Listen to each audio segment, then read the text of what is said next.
Je prie, j'ai la vision, j'entreprends, silence, action. Je prie, j'ai la vision, j'entreprends, silence, action. Je brille sous la pression, j'entreprends, silence, action, action. Ouais, donc je suis Benjamin Corbiziero, j'ai 26 ans, je vis à Bordeaux et je suis graphiste, directeur artistique, je touche un peu à la photo, à l'illustration, à la typo. Dans mon métier et puis aussi plus de passion aussi. C'est un peu mon lifestyle, on va dire. À côté de ça, j'aime bien le sport, j'aime bien les jeux vidéo, j'aime bien le surf, l'océan.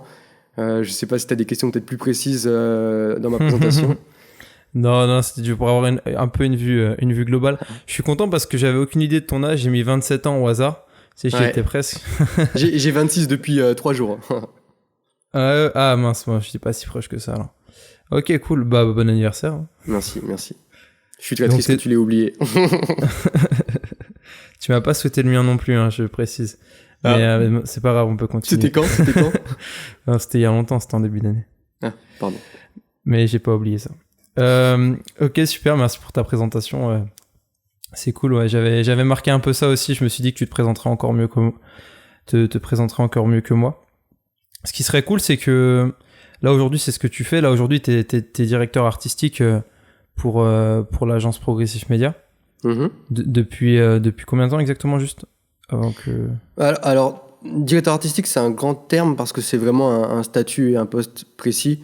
Aujourd'hui, je me considère quand même comme graphiste avec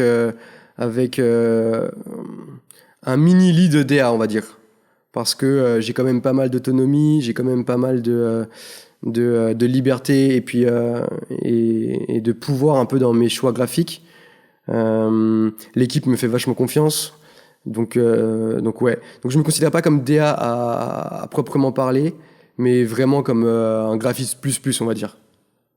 Ouais, et du coup, pour répondre à ta question, je suis dans ce métier depuis que j'ai 21 ans, donc ça va faire bientôt 5 ans que je fais ça. 5 ans que je suis à Progressif Media bientôt. Et avant ça, c'était des études, quoi. Cool. Ouais, je vois ce que tu veux dire. Justement, ouais, j'aimerais bien après, on va pas mal parler on va plus rentrer dans les sujets, ouais, comment trouver son style graphique, etc. Ouais. Mais du coup, comme là, on est un peu sur la lancée de tes débuts, tu me dis en études, comment t'as commencé un peu le graphisme? Comment c'est venu un peu, même avant même on va dire même avant même les études. Mais comment t'as commencé à exprimer, on va dire, t'exprimer artistiquement, on va dire ça comme ça. Alors c'est assez en dents de scie un peu comme histoire. Je pense que j'ai pris conscience hyper tard que le graphisme pouvait être un métier. La communication de manière générale, j'y connaissais rien jusqu'à très tard. Hein. À la base, j'étais en études en école de commerce, en études dans le commerce, dans le management, pas du tout dans la com. Et la com, j'ai découvert assez tard, vers 20 ans. Donc j'avais commencé du coup mon post-bac sur un autre domaine et je me suis lancé après suite à un premier stage dans la banque, en fait rien à voir avec ce que je fais aujourd'hui, et j'ai bossé du coup sur un mini plan de communication alors que j'y connaissais rien, et en fait je me suis dit c'est pas mal, et puis j'ai commencé à regarder un petit peu ce que c'était la com et comment je pouvais en faire un métier avec ce que j'aime faire, et moi j'ai toujours été attiré par le graphisme, par l'art, par l'image, par le dessin plutôt, et puis toute la culture un peu japonaise, manga, machin. J'ai toujours aimé ça quand j'étais plus jeune, donc le dessin ça fait un peu partie du délire. J'ai aussi fait pas mal de musique et du coup j'étais sensible aux pochettes d'albums, à ci et ça, et puis je voyais que dans mon groupe il y avait des besoins là-dedans, et en fait c'est arrivé vers la vingtaine. Je me suis dit pourquoi pas me réorienter là-dedans et voir ce qu'il est possible de faire. Ouais, je vois. Mais c'est un truc, en fait, c'est un délire que tu suis déjà depuis longtemps, comme tu dis. Mais pas spécifiquement ni dans la com, ni dans le graphisme, mais c'était plus un délire à côté, c'est ça. Quoi. En fait, c'est ça. C'est plus, on va dire, un goût pour l'art de manière générale, pas forcément le graphisme à la base, et c'est venu après. Ok, je vois, ouais. Et c'est venu après juste entre parenthèses, c'est venu après parce que t'as fait un DUT, hein, c'est ça? Ouais, j'ai fait un DUT après. À 20 ans, j'ai commencé, ouais. Ouais, Et c'est venu à ce moment-là, en fait. C'était, voilà, j'étais en DUT, je savais pas coder, je savais pas faire de vidéos, je savais pas utiliser Photoshop. Je savais à peu près dessiner, mais vraiment les rudiments.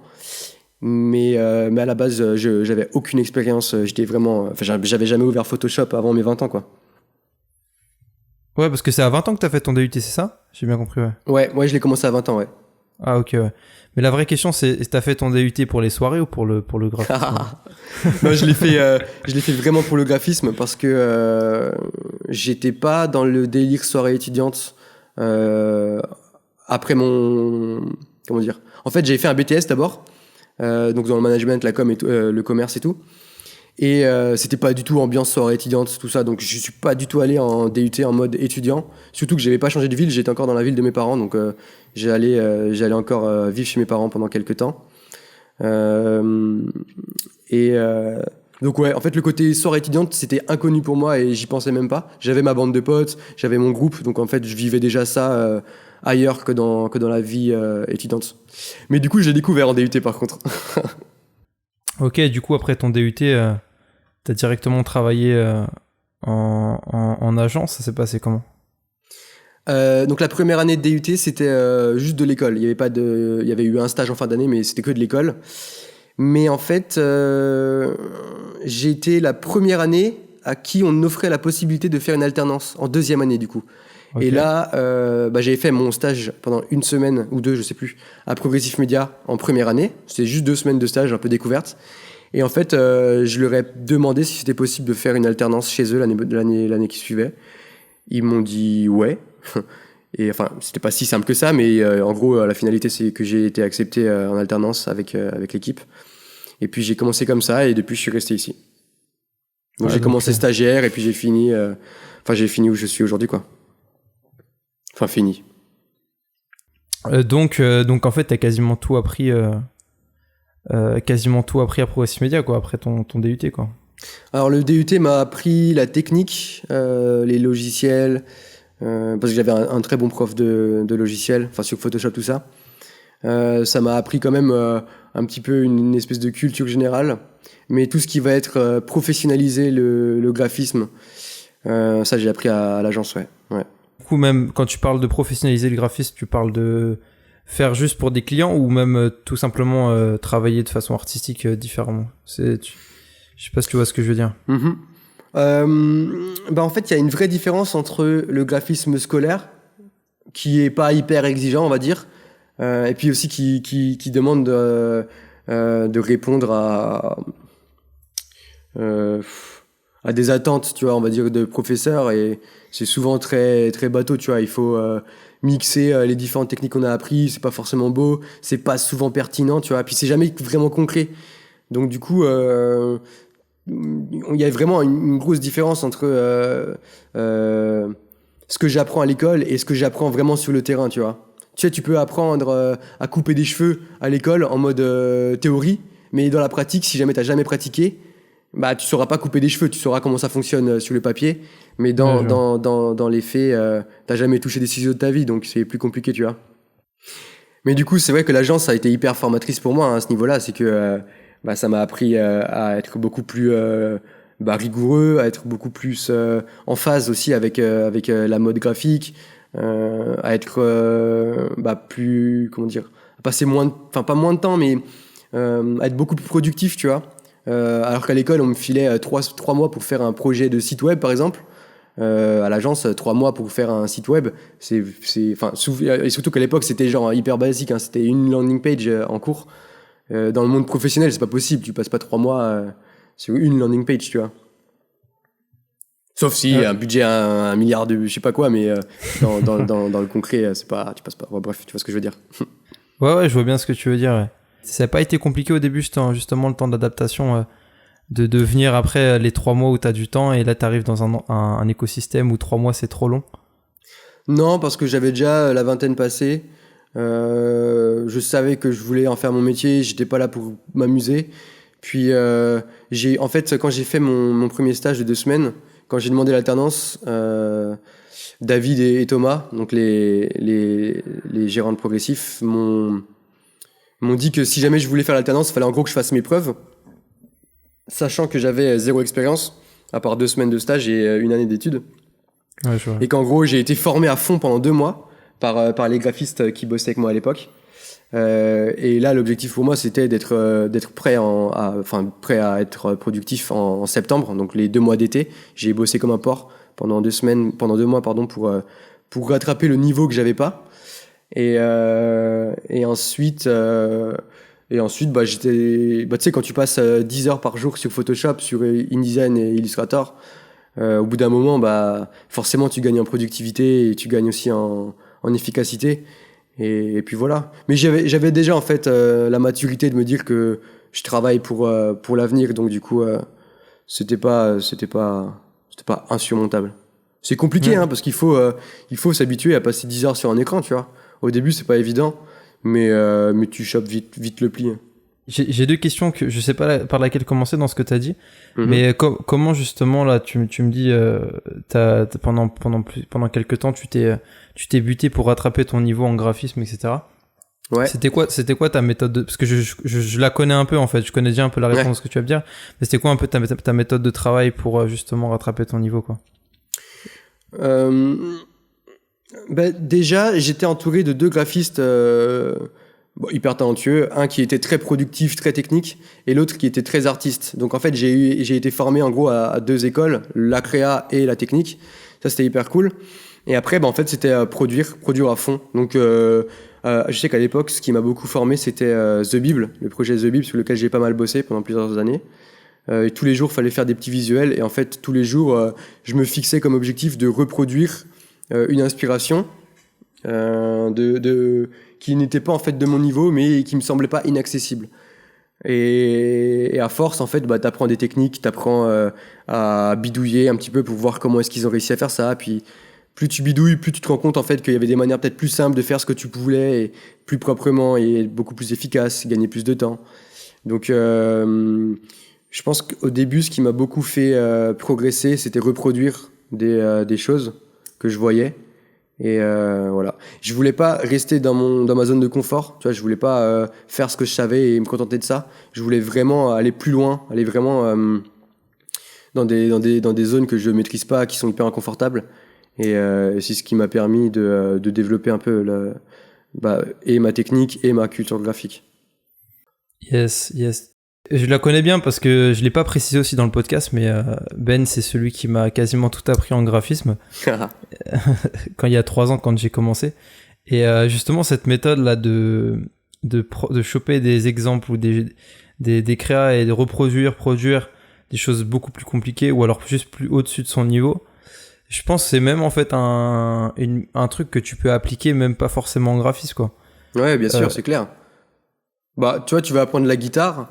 Si tu te cantonnes à faire un fa, un sol, un do et un ré, tu vois, bah au final, tu vas jamais vraiment progresser plus que tes 4 accords de base, tu vois. Par contre, si tu commences à caler des barrés, je sais pas quoi, tu vois, tu vas plus loin que ce que tu sais faire.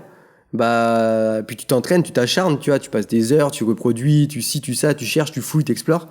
Bah, tu progresses en niveau et c'est sûr, quoi, c'est évident. C'est pareil dans le sport, c'est pareil dans plein de domaines, tu vois. Ouais, je suis grave d'accord. J'en parlais justement. Il y avait un mec qui m'expliquait. Il a essayé de faire de la guitare. En plus, c'est l'exemple que tu prends. De la guitare pendant plusieurs années. Il cherchait à chaque fois des trucs sur YouTube, genre apprendre à faire des gammes et tout. Mais du coup, à la fin, il apprenait plein de théoriques.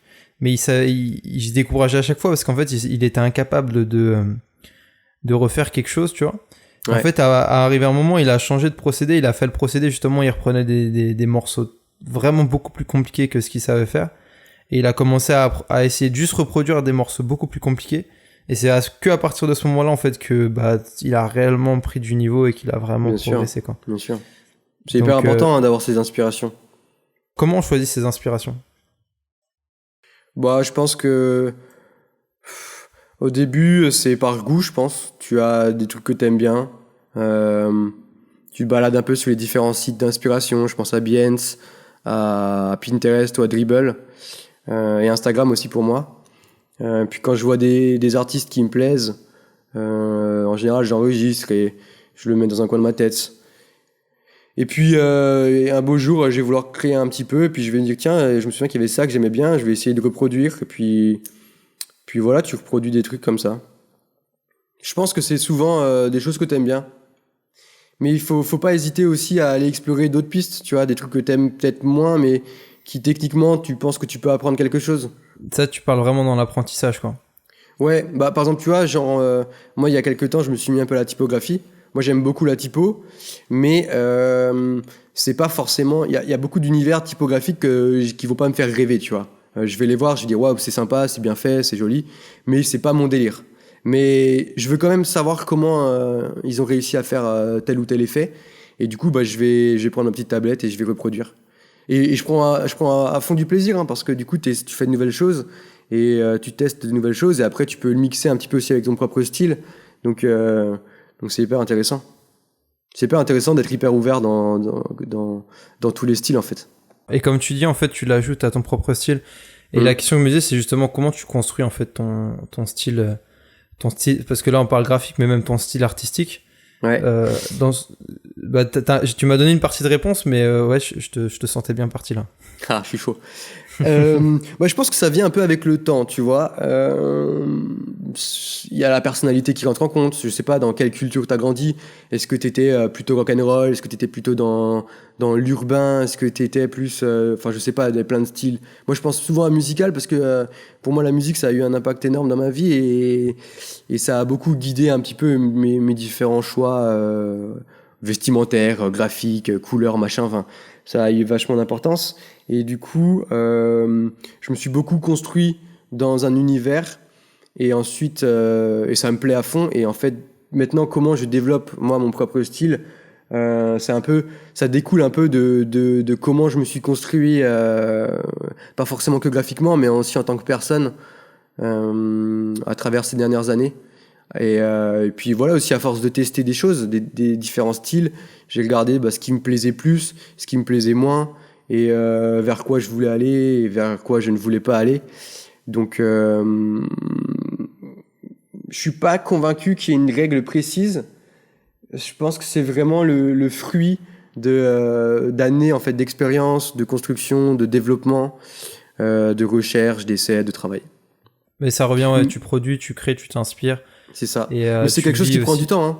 Tu vois, il y a tu regardes même, je sais pas, moi il y avait un groupe par exemple de métal que j'aimais bien à l'époque, ça s'appelle Linkin Park. Tu vois ce qu'ils faisaient au tout début, quand ils avaient 20 ans, et tu vois ce qu'ils ont fait dans leurs derniers albums. Tu vois, ça avait rien à voir. Et pourtant, je pense qu'ils aiment ce qu'ils font. Tu prends l'exemple de Coldplay ou plein d'autres groupes, à force avec le temps, ils développent leur style, ils vont beaucoup plus loin, tu vois.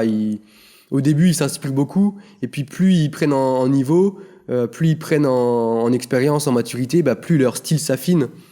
Et je pense qu'en fait, ton style, il est jamais vraiment fini, tu vois. Il est tout le temps en progression et en évolution. Et même, ouais, dans ce que tu dis, je pense même du coup que c'est bon signe, en fait, s'il est en évolution, quoi. Et qu'au contraire, s'il est statique, ça fait 15 ans que t'as exactement le même style, et du coup, je suis dans ce sens-là, j'ai pas l'impression que ça soit un bon indicateur, quoi. C'est pas un bon indicateur parce qu'en fait, ça montre que tu progresses pas finalement. Et c'est hyper dommage. Parce qu'il y a tellement de choses à explorer, de choses à découvrir que. Tu vois, c'est comme si. Comment il s'appelle là, l'explorateur, mince. Punaise, j'ai oublié son nom. Bref, le mec qui a découvert l'Amérique là, il s'était arrêté. Christophe Colomb, je sais pas si c'est exactement lui, mais. Ouais, c'est ça, c'est lui. C'est comme si pendant son voyage, il s'était arrêté à l'endroit où il a atterri, qu'il n'était pas allé plus loin dans les terres, tu vois. C'est dommage, en fait. Tu t'arrêtes à un endroit et tu considères que ça te suffit. En fait, que tu as un stade qui te suffit et voilà. Je pense qu'il y a des gens qui ont besoin de ça, tu vois, qui à un moment de leur vie ont plus envie d'aller plus loin, tu vois. Qui se contentent d'une position et d'un état. Mais aujourd'hui, j'ai 26 ans et je me dis que j'ai encore plein de choses à voir, tu vois. Ça me fait penser à un truc. Je sais que toi, t'as pas mal travaillé avec en fait, Progressive Media, du coup, donc forcément avec beaucoup d'églises. Et justement, est-ce que t'as pas eu un peu cette confrontation entre d'être limite progressif, ça va bien avec le nom, en mode avec les nouvelles tendances, développer son style, etc. Et faire face à l'église qui est beaucoup plus traditionnelle sur la façon de communiquer et tout ça. Tu vois ce que je veux dire ? Ouais. Alors, je suis pas sûr de vraiment bien cibler la question. Est-ce que tu parles du fait que je voie des visuels dégueux dans les églises et que moi, je travaille dans le beau ou... Non, oui, ça aussi, mais ça c'est tout un débat. Mais la question c'était plus, est-ce que, sachant que toi t'as travaillé pour pas mal d'églises, pour pas mal de comment t'arrives à trouver un équilibre en fait entre le fait d'être progressif dans ton design, etc. Enfin, ça veut rien dire dans ton design, mais dans ta façon de concevoir les choses. Et en même temps de trouver un ratio avec l'église qui forcément avance moins vite à ce niveau-là, quoi. Ah oui, d'accord. Déjà, il faut partir du principe que les églises, les gens pour qui on va travailler, c'est nos clients. Donc, au final, c'est eux qui vont valider, qui vont payer, qui vont choisir un peu le résultat final. Et toi, en fait, dans ton approche, même si toi, tu es à un stade au-dessus en termes de design, parce que c'est normal, c'est mon métier, tu peux pas...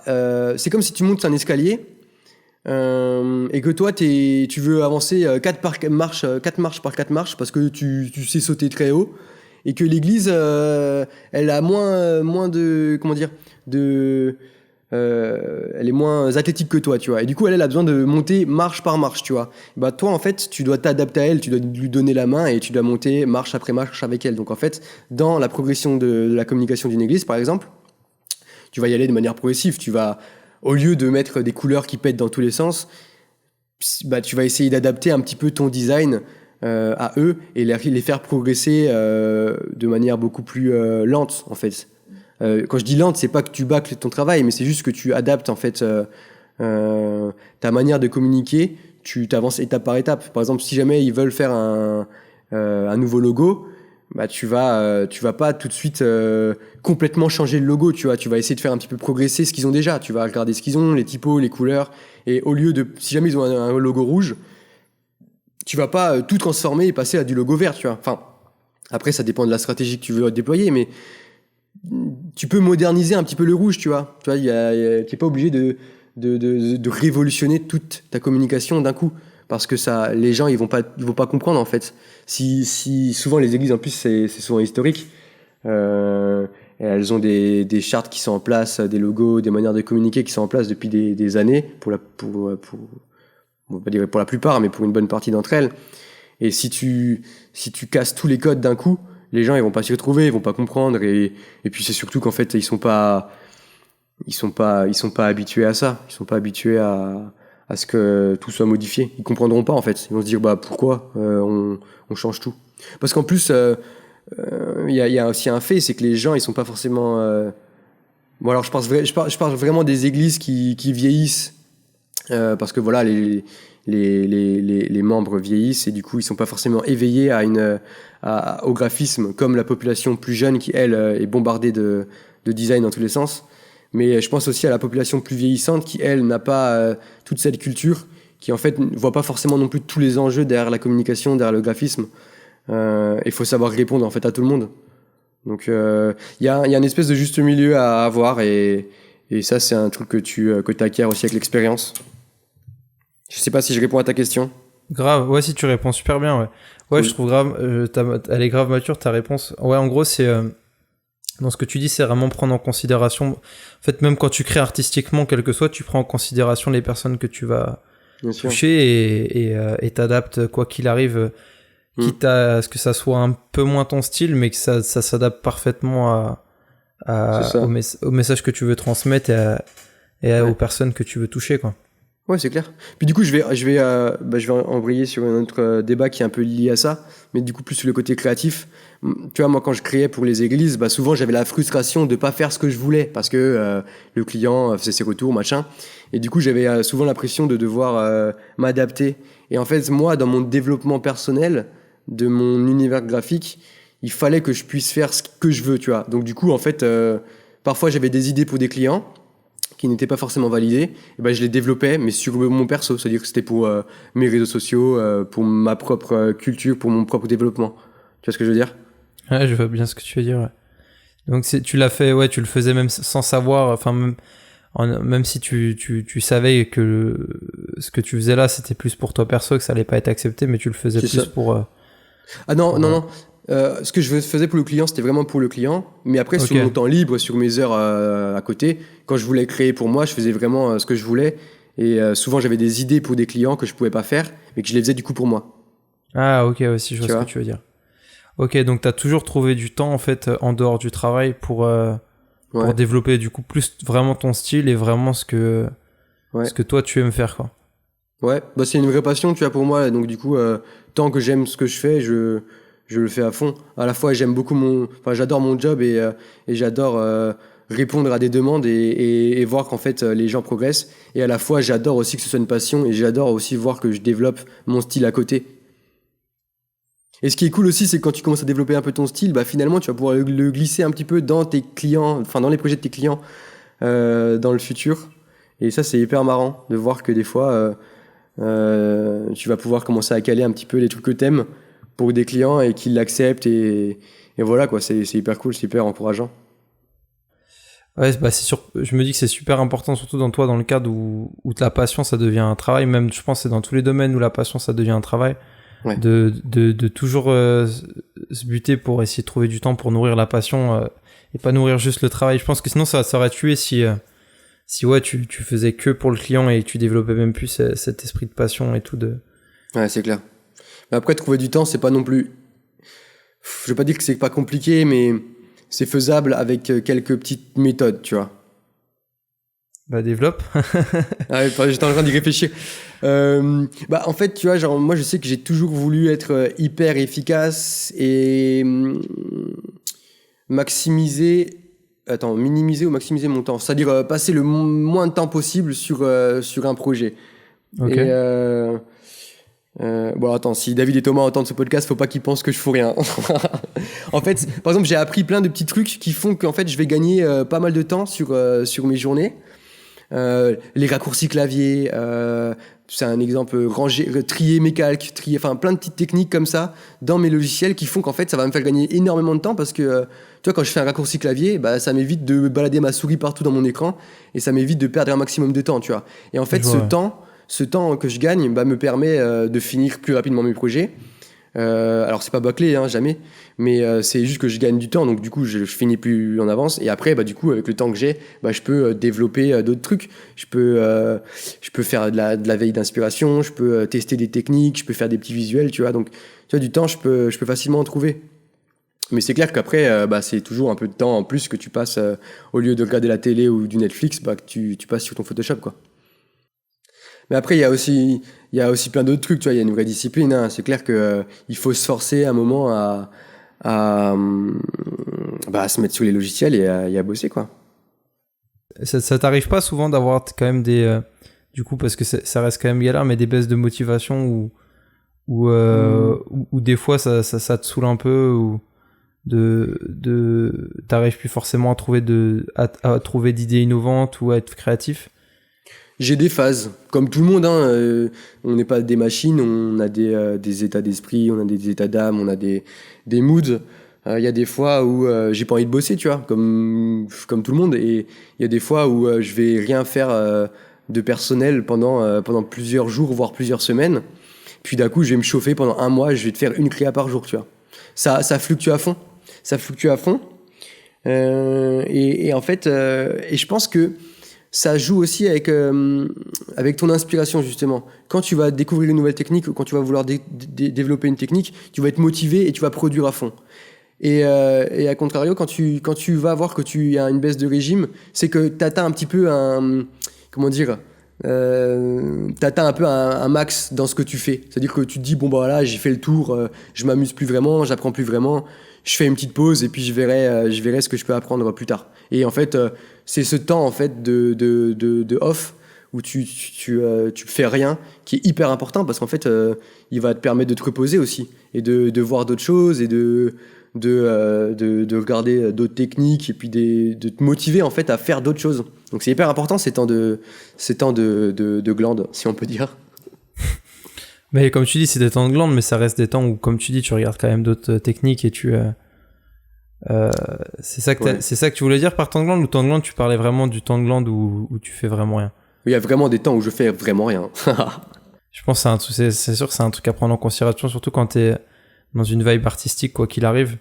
C'est vachement inspirationnel, ça se commande. Je pense pas, genre c'est pas, t'as pas de méthode pour déclencher une inspiration ou un truc comme ça quoi.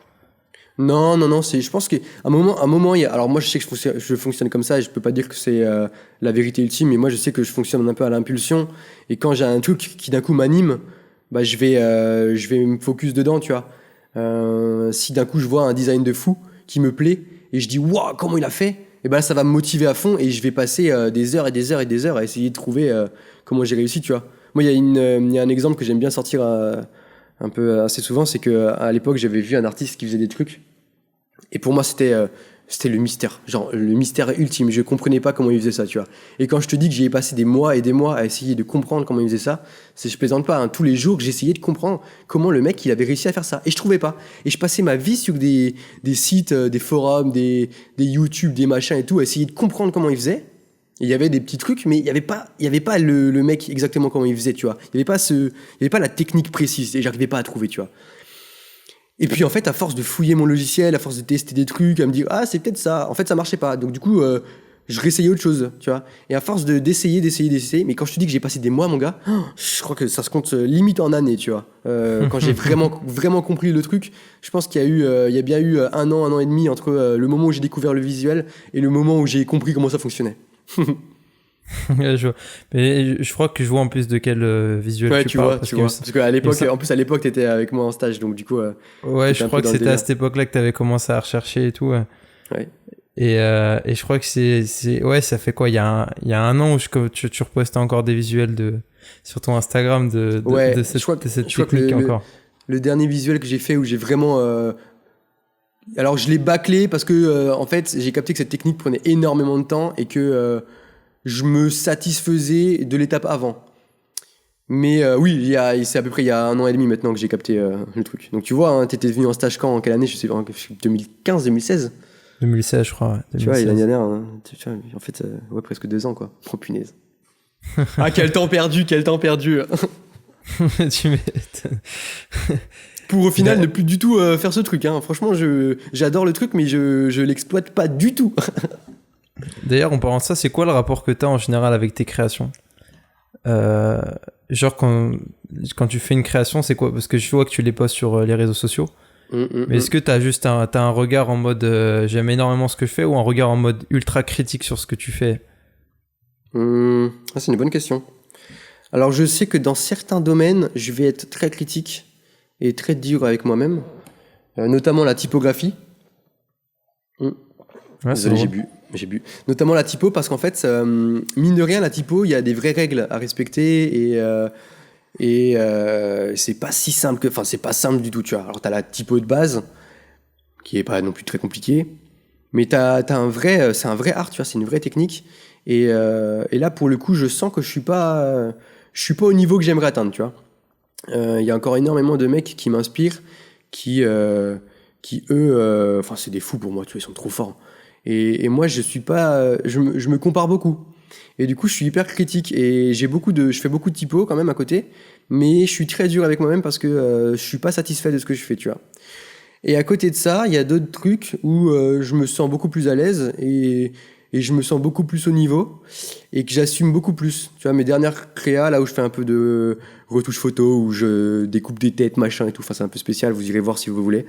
Je suis beaucoup plus en phase avec ça et j'aime beaucoup en fait. Et franchement, mine de rien, j'aime beaucoup ce que je fais et je m'en satisfais et j'arrive encore à progresser là-dedans et à voir. Ouais, j'arrive à me satisfaire de cet univers.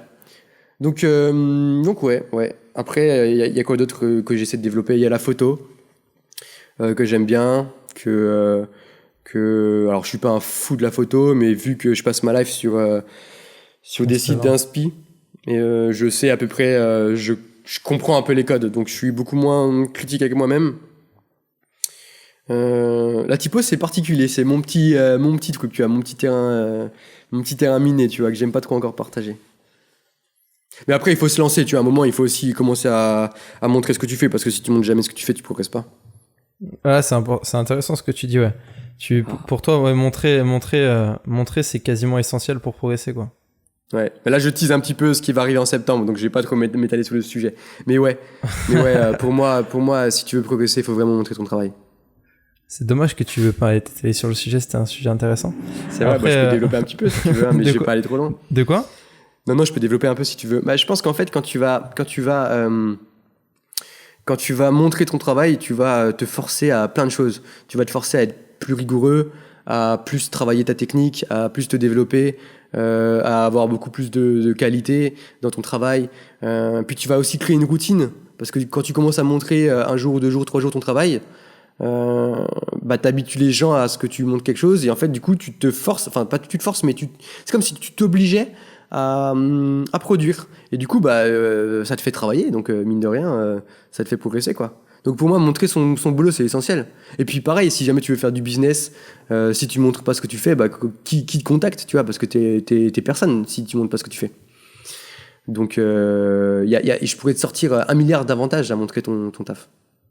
Un des trucs qu'on se dit souvent, souvent on se dit je vais montrer vraiment que quand j'aurai le niveau suprême qui fera que quand je vais le montrer, les gens ils vont tomber de leur chaise et tout ça. C'est hyper légitime, hein. C'est ce que je disais moi par rapport à la typo, tu vois. Là, je dis que c'est facile de montrer, mais en vrai, c'est hyper compliqué, tu vois. Même moi, je le vis dans certains domaines. C'est hyper compliqué parce que c'est hyper intime. Quand tu fais une création, mine de rien, y a un peu de toi dedans, tu vois. Et tu fais jamais vraiment une créa juste pour faire de la créa, tu vois. Il y a toujours un petit message caché, il y a toujours un petit mood, un petit truc. C'est un peu une mise à nu, tu vois. En tout cas, moi, je le vois comme ça. Et je sais pas, alors je veux pas dire que... Enfin, quelqu'un qui peut vraiment comprendre une créa que tu fais, c'est hyper déstabilisant, je trouve. Je trouve ça hyper déstabilisant, moi. C'est pour ça que j'aime bien... qui peut vraiment comprendre le sens profond de toutes tes créations, par exemple, tu vois. Qui va vraiment comprendre pourquoi t'as dit ça, pourquoi. Moi, je trouve que c'est hyper intime, tu vois, une création. Et c'est dur de montrer... c'est comme... je sais pas, c'est comme chanter, tu vois. Je trouve que chanter, c'est hyper intime. C'est hyper difficile pour moi de chanter devant des gens parce que tu te montres en fait sous un certain angle. Et pour moi, le design, c'est à peu près ça aussi. Tu te montres sous un certain angle et ça peut être compliqué pour certaines personnes.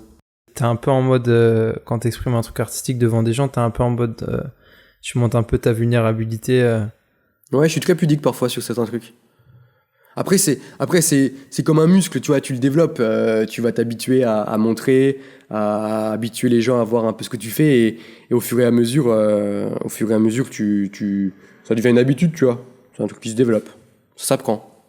Mais ça s'apprend du coup en commençant à montrer les trucs, quoi. Ouais, en le faisant. Tu vois, moi j'aime bien les petits exemples. Tu vois, c'est comme la musique. Quand t'as jamais fait de concert de ta vie, c'est hyper compliqué de faire un concert. Le premier concert, moi je me souviens quand j'avais 17 ans, j'ai fait mon premier concert, j'en avais jamais fait avant. C'était hyper compliqué pour moi parce que il fallait que je joue devant des gens, il fallait pas que je me trompe. En plus, moi j'étais batteur, donc à l'époque, enfin pour moi les batteurs c'est dans un groupe, si tu te trompes en tant que batteur, t'es grillé, quoi. Tout le monde te capte direct, tu vois. Autant tu fais un faux accord, voilà, ça passe. Le mec, il connaît pas trop la musique, il va pas capter. Mais tu te trompes en batterie, t'es peut-être direct. Et du coup, le premier concert, c'était compliqué, une grosse pression. Puis t'en fais 1, t'en fais 2, t'en fais 3, t'en fais 4, puis t'en fais 50. Puis après, tu montes sur scène avec beaucoup plus d'assurance. Je suis grave d'accord. Moi, c'est ce que je me disais il y a quelques temps. Je pense que c'est pour ça aussi que surtout aux States, là, les musiciens dans les églises, ils sont super bons. Parce que les mecs, en fait, ils jouent tous les dimanches depuis 10 ans, tu vois. C'est clair. Puis ils jouent ensemble. Ouais, c'est ça. Ouais, exactement. Ouais, tu joues avec d'autres personnes. Et puis surtout, ils se produisent devant des gens. T'imagines ? C'est pas la même pression. Hein. T'imagines, tu joues tous les jours dans ton petit studio. Désolé, je te coupe beaucoup. En fait, je m'en rends compte, je parle trop. T'es là pour ça, mec. Je t'ai invité, donc. Cool. Du coup, tu vois, genre, si tu répètes toutes les semaines tout seul dans ta chambre, c'est bien. Tu vas choper en technique, machin. Mais tu vas pas choper en... Tu vas jamais jouer déjà avec d'autres musiciens et encore moins devant des gens. Donc comment tu gères la pression ? En fait, c'est des choses que tu développes, c'est totalement différent. La pression, c'est quelque chose qui se gère aussi, tu vois, et qui s'apprend et qui doit se dompter et se maîtriser. Et cette pression-là, le fait de jouer devant des gens, tu la développes qu'en jouant devant des gens, justement. Donc ouais, montrer ton travail, c'est aussi un moyen de progresser à fond, quoi. Pour moi, c'est un des meilleurs trucs. Et t'as dit un truc aussi que je vais relever. T'avais dit, ils jouent aussi ensemble. Est-ce que tu penses que tu progresses aussi de façon artistique quand tu travailles avec d'autres personnes? Ah ouais, à fond, mec. Les collaborations, les mentors, les mecs qui t'enseignent des trucs. Quand t'es avec d'autres personnes, tu ne peux que progresser. Parce que si tu fais tout pour toi, t'es ton seul, je vais pas dire que ton seul dieu, mais t'es ton seul mec qui te juge, tu vois. Tu t'auto-juges. Et du coup, t'as aucun recul en fait sur ton travail, si ce n'est ton jugement. Tandis que quand tu commences à montrer, bah les gens ils vont te dire bah là en fait bizarrement ta typo je la lis pas beaucoup, tu vois. Ou alors ouais c'est pas ouf, je vois pas la même perspective. Ou alors tiens tu pourrais essayer de faire ça ou ça, tu vois. Donc en fait être avec des gens c'est hyper enrichissant parce que bah soit t'as le côté je me fais former et du coup j'apprends de quelqu'un, soit t'as le côté je transmets et là aussi j'apprends parce que c'est hyper riche de transmettre aussi, tu vois. Je pense que du coup être avec des gens c'est c'est essentiel si tu veux progresser. T'as dit un truc, ça m'a fait rire, le truc, j'arrive pas trop à lire ce que t'as marqué. Parce que c'est tellement frustrant aussi de travailler avec des gens, parce qu'en général, tu fais ton truc pour toi, t'arrives à lire et à comprendre le message, tu vois, parce que pour toi, il sort de toi. Ouais, donc bien sûr. Et tu le mets devant quelqu'un qui comprend strictement rien à ce que t'as fait. Et puis tu sais, en vrai, on est, je vais pas dire qu'on est fainéant, mais quand tu passes 5 heures sur une typo pour que le mec en face te dise putain, j'arrive pas à lire, oh pardon, j'ai dit un gros mot, pour que le mec en face te dise vas-y, j'arrive pas à lire, et là tu dis punaise, j'ai passé 5 heures dessus, je dois encore passer 5 heures pour tout modifier, ça saoule, toi t'essaies de justifier le fait que ça se lise pas, mais en vrai, tu sais que tu vas devoir passer 5 heures de nouveau dessus. Ouais, si, je connais tellement. Ah là là, c'est horrible. Mais en même temps, comme tu dis, c'est genre essentiel si tu veux.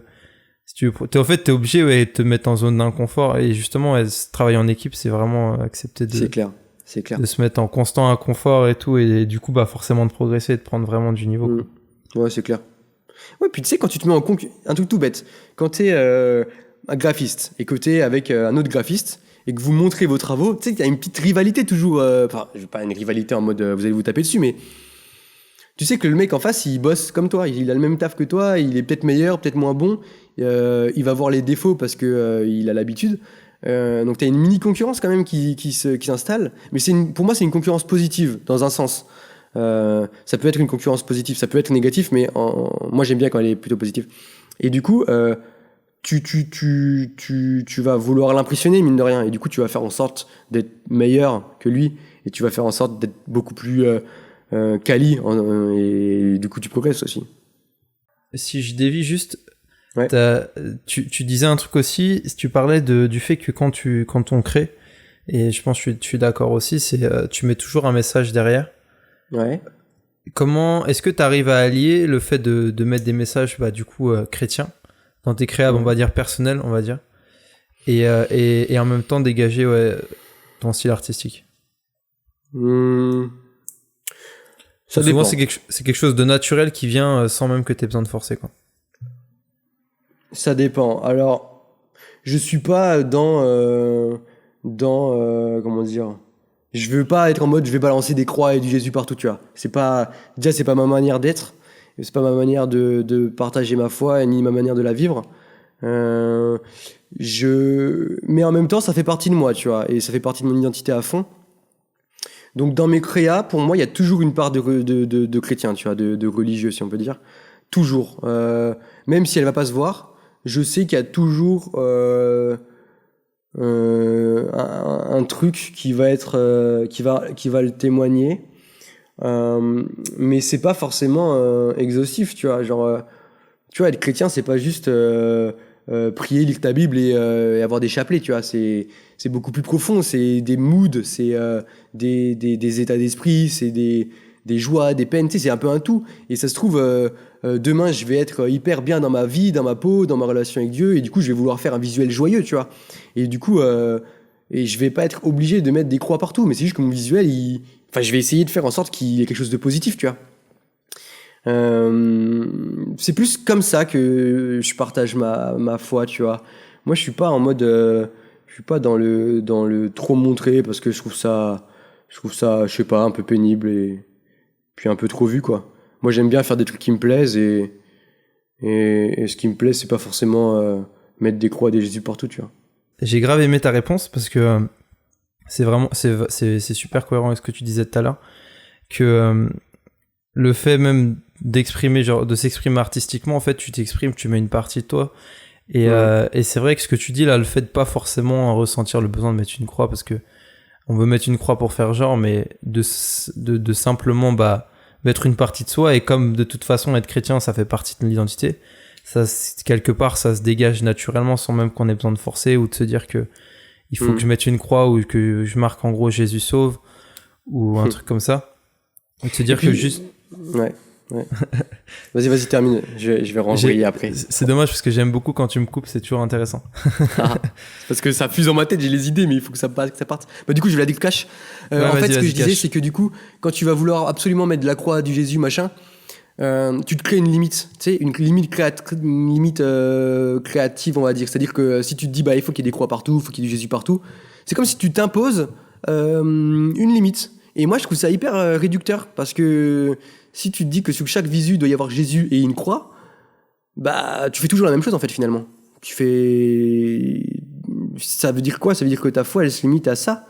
Enfin, elle se limite. Je parle pas du côté, du dogme chrétien, hein, mais je parle en termes de visuel. Et moi, j'aime bien me dire qu'en fait, y a aucune limite au design, et être chrétien, c'est pas juste ça, tu vois, c'est beaucoup plus profond. Et du coup, j'aime bien me dire que dans mes designs, je vais pas avoir de limites. Que c'est pas parce que j'ai pas mis de croix ni mentionné Jésus ou mis un verset que mon visuel est moins chrétien qu'un autre, tu vois. Mes visuels, c'est moi, en fait. Donc, du coup, vu que je suis chrétien et que je le vis au mieux que je peux, je considère que mes créas, c'est un peu des reflets de moi, et donc ils sont forcément chrétiens. Et je pense que ça s'applique vraiment dans tous les domaines artistiques, que ça soit le chant, je pense même la danse, etc. Parce que de toute façon, la danse, tu peux pas faire une croix en dansant, tu vois ce que je veux dire, c'est un peu compliqué. Mais je pense que tu peux grave témoigner de ta foi en dansant, tu vois, ça n'empêche pas que en dansant, en faisant même du breakdance et tout, de la tectonique, tu puisses faire... Ouais, c'est clair, carrément, ouais. Et après, tu vois, c'est aussi, ça va dépendre aussi de ce que tu veux transmettre. Si tu es en mode je veux partager des versets bibliques, bah, t'as pas trop le choix, parce que c'est ça ton délire, tu vois, tu veux faire du verset, donc voilà. Moi, je sais que mon choix, c'est pas de faire de la propagande chrétienne, tu vois. Moi, je veux plus être authentique et faire ce que j'aime. Le mot authenticité, je trouve, il est grave juste, parce que là, on parle du domaine artistique, mais je pense que ça se décline même dans la vie de tous les jours, en fait. Genre, quand t'es avec une soirée avec tes potes, ce qui va témoigner de ta foi, c'est même pas forcément le fait de dire des versets à chaque phrase. Bien sûr. Ou d'appuyer tout ce que tu penses par un verset, clair. Mais juste simplement de respirer qui tu es de façon authentique, quoi. Ouais, et puis de toute façon, on va pas se mentir, tu convertis jamais personne en soirée en balançant du verset, tu vois. Enfin, à moins que l'Esprit Saint s'abatte sur la tête du mec, tu vois, mais sinon, je suis pas convaincu que c'est parce que tu vas dire un verset biblique à un pote à toi en soirée qu'il va te dire oh punaise, c'est la révélation, tu vois. Ça peut arriver, hein, franchement, ce serait ouf, tu vois, mais moi je l'ai jamais vécu. Non, moi je suis plus moi-même, tu vois, je suis comme je suis avec tout le monde, et les gens, je suis très transparent, s'ils me posent des questions, on en parle, ils savent que je suis chrétien, mais pour autant je vais pas être dans le bourrage de crâne, tu vois, c'est pénible. Comment tu t'es converti? C'est une question entre parenthèses. C'est la question la plus hors sujet du podcast. T'inquiète, je sais. C'est pour en dire. En fait, je suis né dans une famille chrétienne, donc ça aidait. Après, donc j'ai été élevé là-dedans, dans les codes, dans tout ça, dans l'église, machin. Après, comme tous les jeunes, je pense, en tout cas, comme la plupart des jeunes chrétiens, on a tous une petite phase de remise en question, on quitte la foi de nos parents pour soit se faire la nôtre, soit complètement dériver et quitter. Moi, j'ai eu la chance de rester attaché à ça, même si j'ai eu mes petites périodes où j'étais pas trop proche de l'église, mais j'étais jamais trop loin non plus, tu vois. Même si je me suis fait baptiser hyper tard, je me suis fait baptiser à 24 ans, je crois. Donc c'est quand même tard pour un enfant chrétien, tu vois. Je peux pas dire qu'il y a eu the conversion, the truc, tu vois. C'était un choix, en fait. C'était un choix logique dans ma vie de toutes les petites expériences que j'ai eues les joies, les peines, les hauts, les bas, les bénédictions et tout. Et puis à un moment, tu prends position et voilà. Il y a des fois, ça arrive qu'il y a un gros switch de malade qui arrive. Ça arrive et puis moi, je suis un peu préparé que toi. C'était plus un cheminement sur plusieurs mois, voire plusieurs années, qui en fait, après, quand tu regardes en arrière, tu te dis ouais, il s'est passé quand même du chemin, mais il n'y a pas eu de switch, c'est clair. un événement qui a tout bousculé et tout. C'était plus un temps de remise en question, des cheminements, des choses qui arrivent, qui te font regarder différemment, et à la fin tu dis ok, en fait ouais, c'est ça, c'est pas autre chose, quoi. C'est clair. Ah, c'est cool. Le temps passe à une vitesse incroyable. C'est clair, mais c'est cool là. Je suis bien là. Je pourrais parler comme ça toute la nuit si tu veux. C'est pour ça qu'en général, je dis jamais de temps au début parce que je sais très bien que c'est normal. le temps ça passe. En plus, j'ai tellement de sujets, c'est un truc de malade. Et tu sais que on peut continuer. Tu me permets de continuer un peu? Ah bien sûr, ouais. J'ai toute la soirée. Hein. on va tourner le podcast le plus long de l'histoire. Ouais. C'est clair. C'est pour revenir un peu sur du coup, je vais revenir un peu sur le design, le graphisme. Ce que je me suis dit aussi, quand tu crées, parce que toi, t'es amené, du coup, parce que c'est ton métier quand même, à créer beaucoup, du coup, tous les jours, tu dois quand même développer une productivité.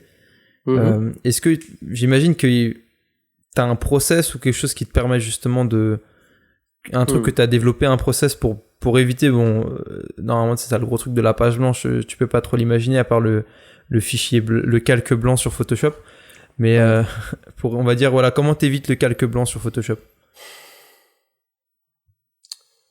Alors déjà le côté ultra productif, je le vis beaucoup moins qu'à l'époque. C'est-à-dire qu'à l'époque, je travaillais sur des projets je veux pas dire avec moins d'importance, mais où le budget était moindre et les délais étaient assez courts.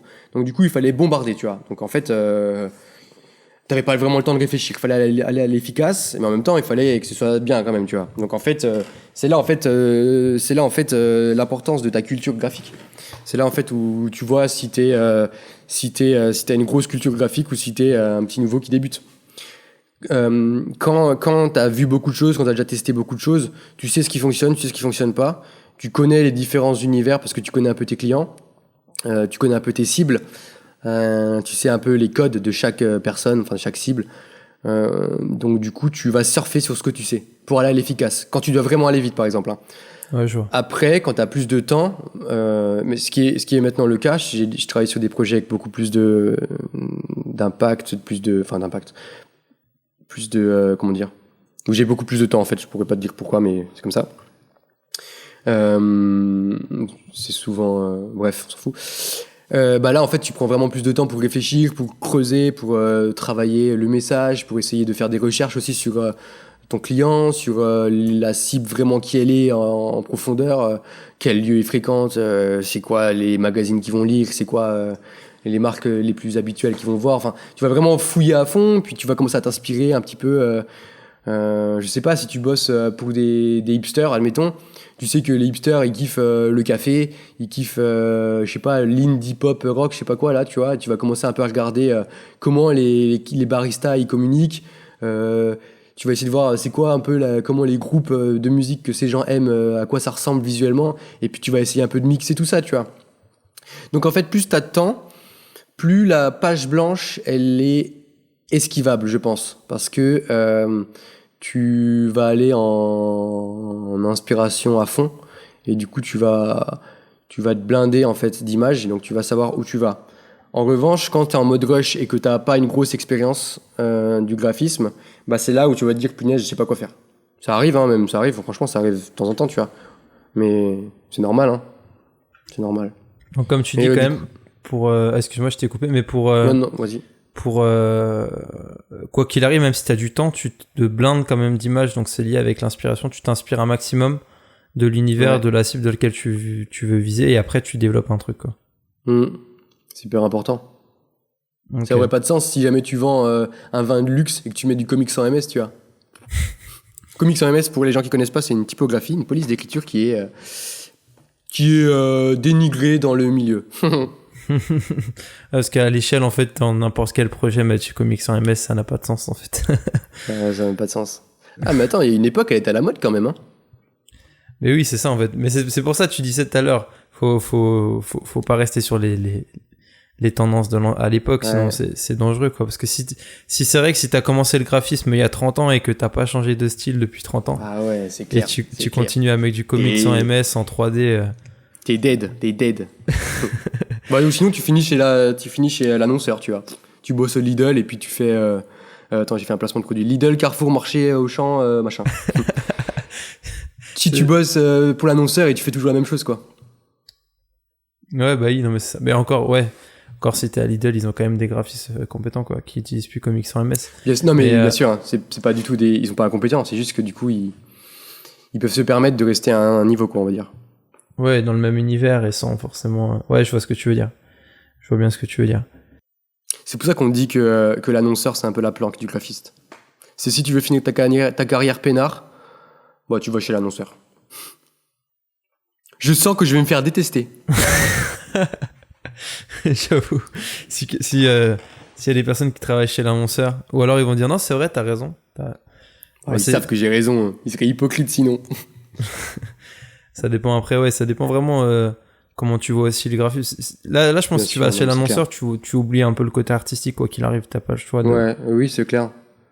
Mais de toute façon, après, quand la plupart des domaines artistiques, quand tu travailles dans ce genre de choses, même si c'est par exemple ceux qui font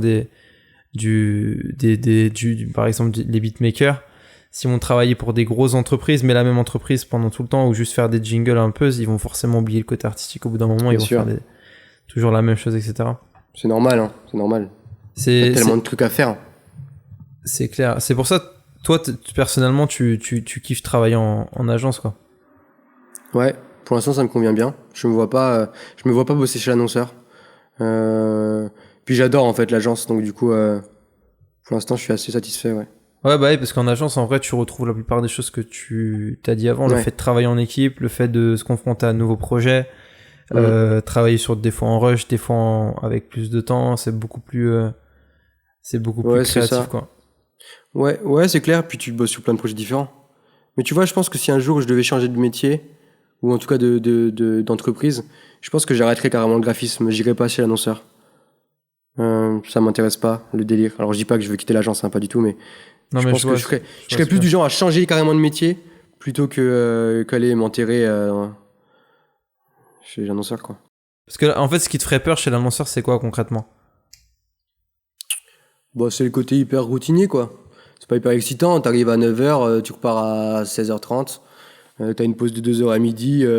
Toute la journée, tu fais le même truc. C'est le même mouvement. Franchement, pour moi, l'annonceur, c'est un peu l'usine du graphisme, tu vois. Je trouve ça hyper dommage. C'est pas hyper excitant, quoi. Je suis vraiment dur, hein. Je suis vraiment mauvaise langue avec ce job, mais en tout cas pour moi ça me correspondrait pas en termes de mode de vie. Non, mais ça me permet moi aussi d'apprendre un peu à connaître ce que tu dis, parce que du coup ce que tu recherches vraiment en fait c'est le challenge même dans ce que tu crées, quoi. C'est ce qui dégage à fond dans tout ce que tu dis avant, quoi. Ouais, puis tu vois aussi avec l'agence on développe à fond un espèce de mode de vie qui est hyper plaisant. On est une petite famille, tu vois, et je trouve ça hyper cool, tu vois, de tous progresser ensemble et pour moi, c'est hyper important tout ça. Ouais, c'est cool. Ah, c'est cool. Pour toi, c'est quoi le plus important entre le contenu du message ou l'apparence? C'est le contenu. Alors là, j'ai aucun doute là-dessus. Pour moi, l'apparence, c'est juste du bonus. Mais en vrai, bon, toi tu me connais un petit peu, mais moi, le design efficace, c'est fond blanc, typo noir, c'est tout. Tu vois. Pour moi, ça fonctionne. C'est tout, tu vois. Pour moi, le design, c'est purement... j'avais un peu d'argent, je savais pas quoi en faire, j'ai développé ça, tu vois. Non, en vrai, le message, pour moi, il est essentiel, il est primordial et il est non négligeable. Tu peux mettre autant d'effets, autant de tes typos, textures, machin, dans tous les sens. Tu peux faire le plus beau site de la Terre. Si ton message, il est naze, t'auras aucun impact. Aucun impact. Ouais, parce que la question que je me pose, c'est quand même sur les réseaux sociaux, si t'as un beau message et tout, mais si ton apparence, elle est... Parce qu'à la base, je suis d'accord avec ce que tu veux dire. Mais si t'as un beau message, bien travaillé et tout, mais si ton visuel, il est dégueu, est-ce que tu penses quand même que... Ah, ouais. Non, mais bien sûr, il y a un juste milieu. Et comment tu trouves Il y justement a, le juste milieu, c'est ça? il y a plusieurs critères quand même. Je pense que quand je dis que le message est primordial, je dis qu'il faut quand même que ce soit propre, tu vois. Faut pas que ce Ouais. soit immonde. Tu regardes Nike, tu regardes Apple, tu regardes Google. Excuse-moi, mais en termes de design, c'est hyper, c'est pas incroyable, tu vois. C'est propre. Par contre, les images sont hyper belles, mais ça pète pas dans tous les sens, tu vois. Ouais, je vois. C'est pas du surdesign, c'est pas du surgraphisme, c'est juste propre, juste ce qu'il faut. Belle photo, petite typo sympa, un beau message, c'est clair, c'est efficace, je vois, je comprends, ça me suffit. Tu vois, aujourd'hui, on est vachement influencé du coup par Instagram, les réseaux sociaux et alors après c'est très personnel je pense, mais moi les visuels qui m'inspirent le plus, c'est les visuels simples, c'est les visuels où c'est propre, où j'ai pas besoin de trop réfléchir pour comprendre l'information. Et il faut pas que ça tombe dans le kitsch et le dégueu, hein. Faut que ça reste propre tout le temps. Parce que le dégueu, ça attire pas non plus, tu vois. Ça, c'était une grosse citation. Les dégueux, ça attire pas. Waouh, merci Ben. On le marquera parce qu'il me fallait un titre pour le podcast. Le dégueu, Et- ça attire pas. Avec des bonnes grosses fautes d'orthographe. Et abonnez-vous s'il vous plaît. Ouais, je mettrai un truc comme ça, je pense. Je pense que, C'est clair. je pense que, Ça va buzzer, ça va buzzer. je pense que ça a grave buzzé.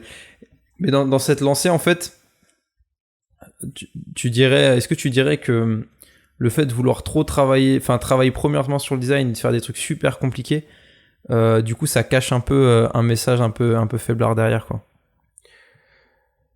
Il y a... Oui, en fait, c'est clair. Je pense que c'est évident. Quand tu veux mettre trop de design, c'est que derrière, tu caches un manque de travail de ton message. Après, je pense qu'il y a différentes choses. Si j'ai un message à faire passer, un message clair, je veux vendre, je veux enseigner, je veux transmettre une pensée, j'ai un message hyper clair. Ou alors, je veux être dans la performance artistique. C'est-à-dire qu'en fait, mon message, du coup, il est plus... il est pas forcément écrit noir sur blanc, mais il est plus implicite. Là, pour moi, on est plus dans de la performance artistique que dans du message pur. Après, t'as des performances artistiques qui sont tellement évidentes tellement fortes que ça coule de source, mais la performance artistique, elle suggère toujours un peu comment dire, de compréhension personnelle. On est tous sensibles à différentes choses et quand tu vas voir un design où le message est pas évident, tu peux pas forcément le comprendre de la même manière si t'es issu de tel ou tel milieu. Je vois, ouais. En fait, ça dépend du coup grave de ton objectif à la base quand tu crées, quoi. Je pense, ouais. Si tu veux, parce que tu peux, ça veut dire quand même te dire que je vais favoriser un message plus caché qui va être caché derrière plus de l'apparence. Mais du coup, c'est juste, enfin, c'est ce que tu t'es dit à la base, c'est vraiment une performance artistique. Mais tu peux te dire, je mets un peu la performance artistique de côté, est-ce que je vais vraiment valoriser le message à fond, quoi. Ouais. Et après, on va pas se mentir, hein, ça dépend de plein d'autres critères, hein, ça dépend de la puissance de ta marque. Si t'es une marque comme Nike, tu peux te permettre beaucoup plus de liberté dans ton message, tu vois, genre t'es pas obligé de mettre des chaussures sur tous tes visuels, tu vois, parce que les gens ils te connaissent tellement qu'ils savent que de toute façon t'es dans le sport, tu vas vendre des pompes, enfin il y a plein de critères finalement qui rentrent en compte, mais je pense que le message doit toujours primer sur le design quand tu fais de la com, hein, quand on fait de la com. Souvent, ça arrive, moi personnellement, qu'on peut me demander souvent un site internet, un site ou de créer une maquette de site internet, mais comme le contenu est pas terminé, ou alors ils s'attendent à pouvoir faire le contenu à la fin après le design.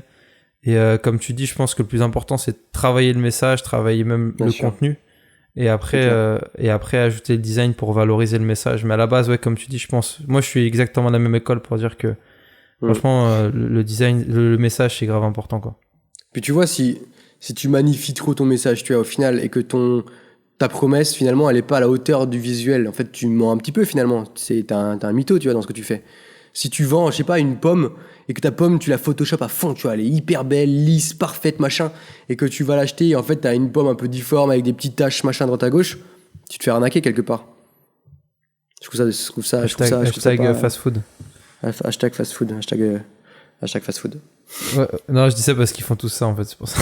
Ouais, mais c'est clair, mais c'est normal, hein. C'est normal.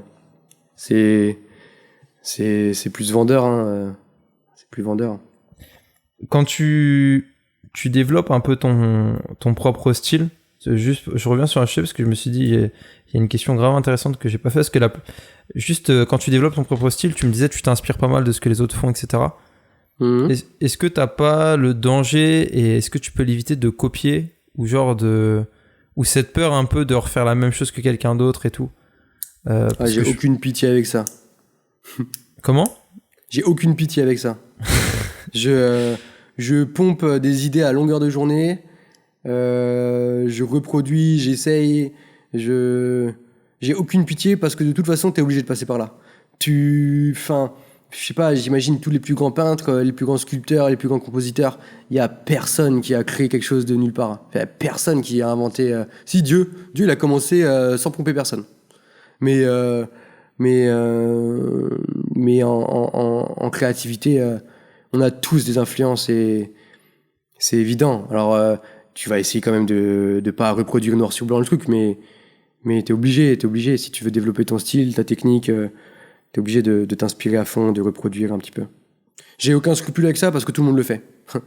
Il y a personne, franchement, ce serait hyper prétentieux que quelqu'un dise « Oh non, j'ai tout créé par moi-même, je me suis pas inspiré, blablabla », tu vois. Ce serait hyper prétentieux et je peux pas le croire. Hein. Non, c'est parce que souvent, je vois souvent les deux écoles, en fait, des personnes qui sont à l'aise avec le fait de copier, parce que de toute façon, moi, je suis pareil, je suis de l'école de dire que dans tous les cas, ouais, tous les peintres, etc., ils se sont basés de quelque chose à la base qui existait. Et parce que t'as la deuxième école qui va dire, en fait, qu'à partir du moment où tu copies, en fait, t'es plus dans l'artistique, quoi. Ah ouais, mais en même temps, c'est quoi l'artistique, tu vois? Enfin... Wow. Cette question, je pourrais pas y répondre, elle est trop profonde. Je te la laisse. Ouais. Mais je pense qu'il y a quand même une différence entre copier pour apprendre et copier parce que tu peux tirer le meilleur d'une technique et plagier, tu vois. Il y a une différence quand tu plagies quelque chose, c'est que tu voles un concept, tu voles une idée, tu voles tout dans un truc, tu vois. Quand tu copies, tu vas copier. Déjà, t'es pas sûr de pouvoir faire exactement ce que le mec fait. Et en plus de ça, tu vas forcément un petit peu adapter. Je sais pas, si le mec il a mis un fond rouge et une typo blanche, toi tu vas mettre une typo blanche, donc tu copies, mais tu vas mettre un fond jaune, donc tu copies pas vraiment, tu vois, tu peux un peu feinter, tu peux un peu, tu tournes autour du truc, tu vois, t'as ton idée, tu développes autour, tu copies un peu, tu prends ce que t'aimes en fait. Je pense que c'est ça. Tu prends ce que t'aimes, tu copies ce que t'aimes. Tu le développes, et puis tu vas ajouter un autre truc que t'aimes bien, que t'as vu ailleurs, tu vois. C'est un truc que tu m'avais partagé il y a 3 ans. Ouais. Je m'en souviens bien. Je sais plus, c'était en début d'un projet. Et tu cherchais des inspi et tout.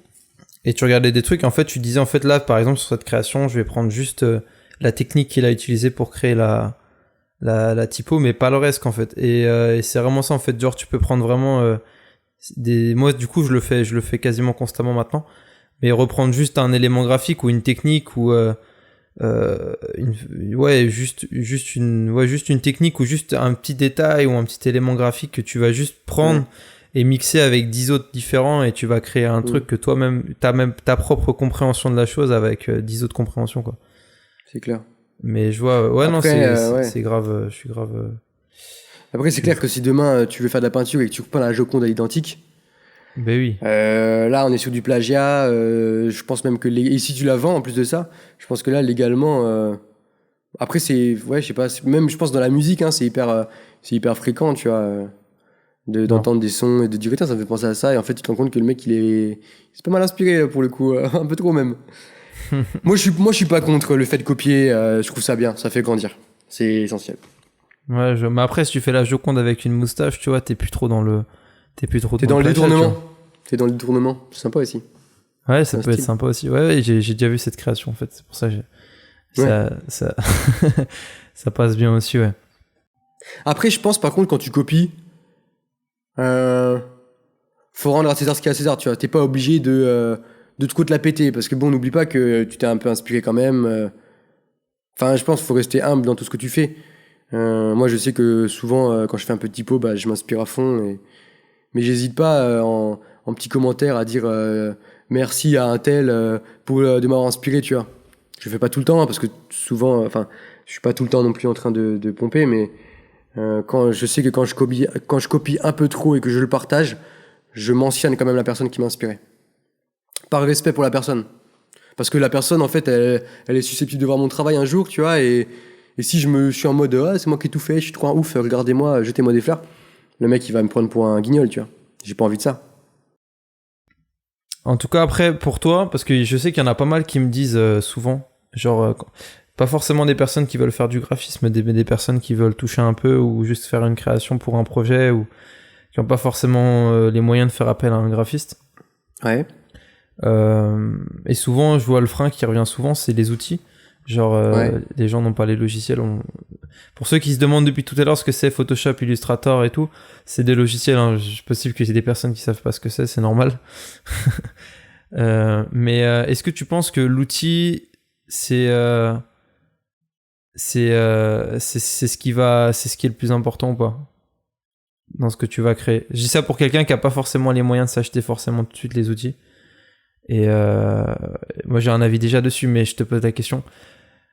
Savoir est-ce que pour toi, qu'est-ce que tu conseillerais à une personne qui viendrait te voir et qui dirait voilà, j'ai envie de créer juste un visuel pour mon projet et tout, mais j'ai pas forcément d'outils, comment je fais quoi?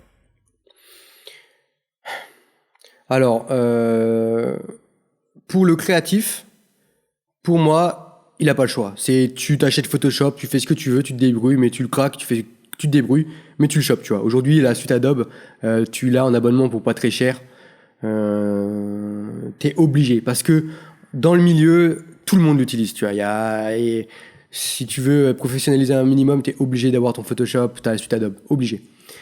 Ensuite, après, si tu veux faire de la photo, t'es pas obligé d'avoir le top du top, par contre, tu vois. Je pense que dans le matériel, t'es pas obligé d'avoir toujours le top du top. Tu peux avoir une alternative et progresser avec, tu vois. Et quand tu te développes, tu montes en comment dire, en efficacité de ton matériel, tu vois. Si tu commences avec un petit appareil photo à 200 €, tu fais tes photos, tu vois, voilà, que t'aimes bien, tu commences un peu à te faire un peu d'argent parce que tu fais des shootings à droite à gauche, bam, t'as investi un nouvel appareil, tu vois. Dans ce sens-là, je trouve que c'est logique. Photoshop, Illustrator, InDesign, tous les logiciels un peu de montage, machin, ça, c'est de l'outil indispensable. Alors, t'as des trucs gratuits, mais je les utilise pas, et dans le milieu professionnel, je vois pas beaucoup de gens qui utilisent du gratuit. Mais vas-y, dis-moi. non, je dis là par contre, ouais, je vois. Là, t'as dit dans le milieu pro, mais genre vraiment quelqu'un Voilà. qui vient te voir en mode. Après, quelqu'un qui vient me voir en mode voilà, j'ai un petit design à faire parce que si ça, les outils, machin. En fait, c'est comme si t'es coiffeur, tu vois. C'est comme si tu veux le faire couper les cheveux. Tu vas chez le coiffeur parce que c'est son métier, tu vois. Parce que le mec, il fait ça et il sait le faire et il a appris à le faire. Tu vas pas te couper les cheveux tout seul, tu vois. Tu peux tenter, hein, tu peux le faire. Il y en a qui arrivent. Moi, j'ai mon frère qui se coupe les cheveux tout seul, il le fait super bien. Mais mon frère est très très brouillard. Mais c'est pas donné à tout le monde, tu vois. Et tu mets ta coiffure entre les mains de ton coiffeur, tu vois, parce que il est formé à le faire, tu vois. Ben, le graphisme, c'est pareil. T'es pas formé à faire du graphisme, t'improvises pas graphiste, ou alors t'acceptes de te tromper et t'assumes les conséquences. Après, il y a des mecs qui sont un peu touche à tout et qui vont s'en sortir et c'est super. Il y a des outils qui existent. Je pense à Canva, tu vois. C'est un site là qui permet de faire des petits designs faciles. Ça va fonctionner pour des petites créas réseaux sociaux, mais après, dès que tu vas aller dans du complexe, t'as pas le choix que d'investir, hein. T'as pas le choix. Ou alors t'as un pote qui connaît, mais bon, c'est toujours un peu délicat de demander à un pote de faire du graphisme gratuitement parce que c'est hyper pénible, c'est du temps en tant que graphiste. Moi, j'ai souvent des potes qui me demandent des trucs. Ça dépend des potes, ça dépend de la relation que j'ai avec. Il y en a pour qui je vais dire ok, je te le fais gratos parce qu'on est potes et c'est avec plaisir. Et il y en a avec qui la relation elle est pas assez proche pour que je tolère de passer une journée sur un visuel. Du coup, pour répondre à ta question avec plus de précision, je pense que c'est libre à chacun, mais il faut assumer les conséquences de ses choix. Si tu veux pas payer un mec pour ton design, bah t'acceptes de faire ça soit maison, soit par un pote, et d'accepter je vais pas dire de la médiocrité, mais quelque chose de moins pertinent, de moins fou. Mais à partir du moment où tu lances un projet, que tu crois en projet, que tu veux le développer, je pense que t'es prêt un peu à mettre des billes dans ton truc. Si t'es pas prêt à lâcher un petit billet de 50 balles Tu sais, t'es pas obligé de payer 2000 euros un design, hein. Tu peux le payer, tu peux t'arranger, tu peux dire, voilà, écoute, j'ai pas trop un gros budget, est-ce qu'on peut mettre, je veux quelque chose de simple mais de propre, j'ai 50 euros, est-ce que ça te dit de bosser avec moi, tu vois? Tu verras ce qu'on te dit. Si t'es pas prêt à mettre 50 balles dans ton projet, c'est que t'y crois pas et que t'as pas envie de le faire. Comment tu vas te faire détester de, de 30% de ceux qui écoutent, parce que je pense que pas tout le monde. Bah, je suis désolé, mais c'est la triste réalité de la vie. Non, mais tu vois, l'exemple du coiffeur, d'accord. c'est un exemple, hein, mais je t'en donnerai un milliard. Tu vas chez le garagiste, tu veux pas payer le service, bah, répare ta voiture tout seul, mais t'es pas sûr qu'elle va rouler.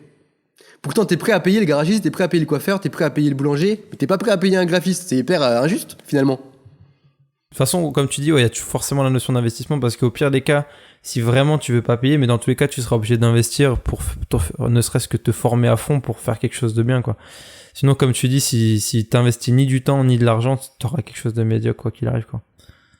Mais c'est grave pertinent, ce truc de se dire, si t'es pas prêt à lâcher ne serait-ce qu'un un petit billet pour ton projet, ça, je pense que c'est vraiment que toi-même t'y crois pas, quoi. Donc soit il faut te remettre en question et te poser des questions, pourquoi réellement tu le fais, c'est quoi tes vraies motivations, ou alors c'est que vraiment, je pense, on va pas dire faut que t'arrêtes ton projet, mais limite, quoi, faut vraiment que tu te remettes en question, quoi. Bah, il y a une vraie intelligence, hein, dans la gestion de ton argent. Il y a des choses qui vont nécessiter un peu d'investissement, comme tes logiciels, ou ton design. Il y a des choses qui vont pas être hyper pertinentes tout de suite, tu vois. T'es pas obligé de lâcher 4 000 euros dans une charte graphique ou 50 000 balles dans un logo, alors que ton projet il a 2 semaines, tu vois. Il y a une intelligence à avoir. Ah, c'est clair. Ouais, voir les priorités, savoir. Du coup, pour tous vos designs, je vais mettre mon numéro de téléphone en bas de ce. T'as dit que tu pouvais le faire pour 50 balles, donc je pense que même moi, je vais te contacter maintenant pour. Ah, moi, je ne me déplace pas pour 50 balles, c'est mort. Sauf si on est très potes. Comme t'as dit ça, je dis, même moi, je vais passer par toi pour certains visuels que j'ai pas envie de faire pour 50 euros, ça vaut le coup. Mais dans tous les cas, je mettrai tes liens, t'inquiète pas, en dessous. Non, mais c'est normal. Je rigolais quand je dis ça. C'est grave normal. Ah, ça m'embête, j'avais une question et du coup, je l'ai perdue. Elles sont envolées de ouf. Mince. Est-ce qu'elle revient? Est-ce que c'est lié au design, à l'investissement? C'est clair. Est-ce que ouais, je l'ai retrouvé. Bravo, félicitations. Parce que là, en fait, ce que je veux dire, c'est pas des questions que je me pose, mais c'est des questions que je suis sûr à 90% que la personne qui est en train d'écouter est en train de se demander. Est-ce que, à quel point, en gros, avoir un logo, parce que souvent, je vais utiliser les termes que j'entends souvent, avoir un beau logo, c'est important. Oui, non, mais c'est quoi, justement, un beau logo, non, mais je te pose la question. C'est le terme que j'entends souvent. Un beau logo, en gros, c'est un logo. Je pense que la personne, quand elle dit un beau logo, elle veut dire